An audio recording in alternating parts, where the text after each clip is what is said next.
for me, an enjoyable but challenging part of the evening, introducing all of the Olympic athletes, the Olympic and the Paralympic athletes, and the Olympic and Paralympic coaches. That's 14 athletes in all, 8 who competed at 2012, and 5 coaches. It's clear that St Mary's understands and supports high-performance sport, and in a range of sports. However, we have a particular area, a world-class reputation developed over time in endurance running. The Endurance Performance and Coaching Centre was established in 2001 with the support right from the very start of the London Marathon. We're delighted that a number of the board are attending here today. The next part of what I'm going to say relates very much to the EPAC, because there are several athletes there that have Olympic experience. There are a number of outcomes in relation to the EPAC on both performance and coaching.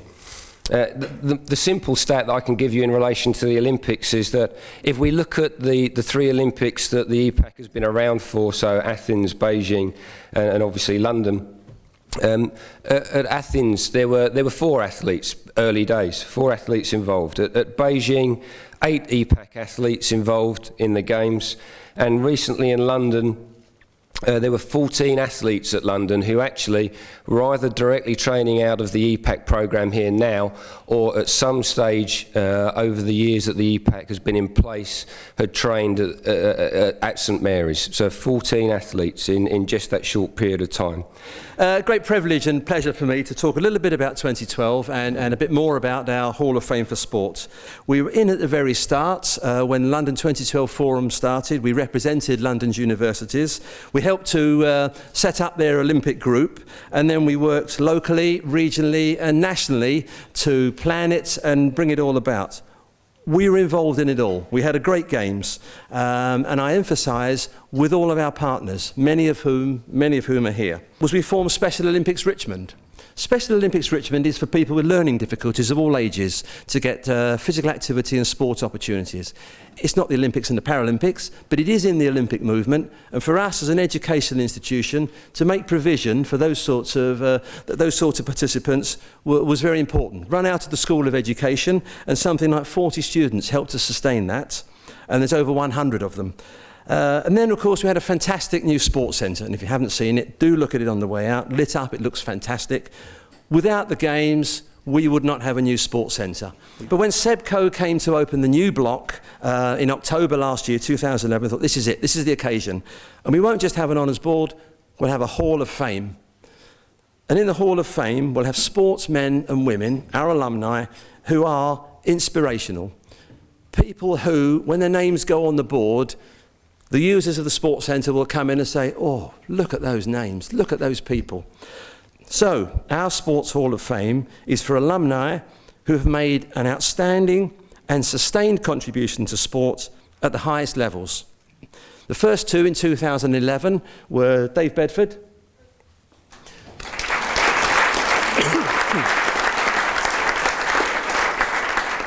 iconic British distance runner, world record holder, and still the only male distance runner to hold every national record from 2,000 metres to 10,000 metres, including steeplechase. Get your hurdling going, Mo. And Rebecca, oh, she's moved, she's over there now. And Rebecca, the only British woman ever, and only the second person in the world to win medals in 2 consecutive games in 2 different events. Rowing, Matt's career is littered with many achievements in sculling, going way back to 1997. And I quote from the British Rowing website, in the World Junior Champs with James De Luzio in the double sculls, quote, with an awesome finishing surge, the 2 blew away the much-fancied Australians, what would you expect, and took Britain's first gold medal for 5 years. Most notably, Matt attended 4 Olympic Games, from 2000, when he was only 19 and still a student, to 2012, with a bronze medal in 2008. Principal, Bishop, I present Matt Wells as eminently worthy of a place in the St Mary's Hall of Fame for Sport. So I feel really honoured to be here. Coming back to my own university just feels phenomenal, and you know, all the people, you know, I've been through a long career. I've done 4 Olympics, and, you know, if it wasn't for the people behind me that have pushed me and let me do my things all the way through, and, you know, this university was one of the first that would actually let me do my studies alongside my sport, and understood for the first time in my life that sport was more important to me than academics, and managed to sort of, you know, fit my academics in, and I did actually qualify with a degree from here, so I was really proud. Mo's athletics career is nothing short of stunning. I've picked out just the 3 highlights. 2010 European Championships in Barcelona, gold in the 10,000 metres, gold in the 5,000 metres. European Championships in 210. World Championships in 211, gold in the 10,000 metres, gold in the 5,000 metres. And then, of course, the golden double of 10 and 5 in the Games. And for those of us who were there, privilege doesn't get close. It just doesn't get close to how it felt seeing Mo get over the line on both of those occasions. Dave Bedford, no less, said to me, Mo is the greatest male distance runner ever. He's one of only 7 athletes in history to have done that double of the 10 and the 5. And he's one of us. He's a Cimmerian. Yeah.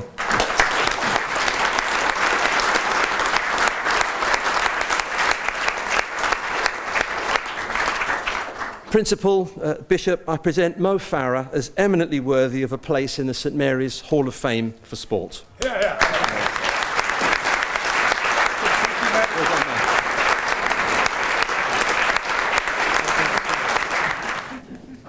It's definitely going to go on my wall. Yeah.